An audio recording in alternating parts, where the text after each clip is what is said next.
ஆதிசேஷன் சேஷன் என்பது பாம்பு வடிவில் உள்ள அன்னதன். இவர் பூமியை ஆதரிக்கும் பெரும் சக்தி வாய்ந்த நாகப்பாம்பு ஆகும். புவியின் கீழ்ப்பகுதியில் சமுத்திரத்தின் அடியாழத்தில் சுருண்டு கிடந்து பூமியின் பாரத்தை தாங்கிக் கொண்டிருப்பதாய் புராணங்களில் கூறப்பட்டுள்ளது.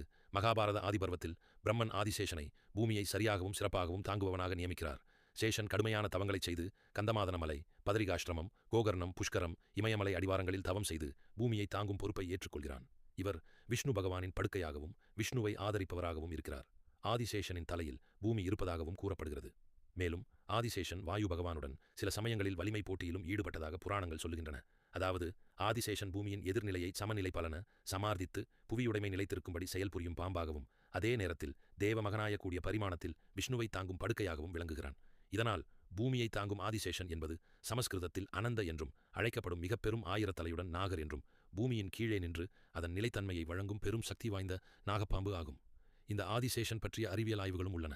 சில ஆய்வுகள் கடலடியில் ஆயிரக்கணக்கான பாம்பு தோற்ற அறிகுறிகள் போல அமைந்திருப்பதை கண்டறிந்துள்ளன.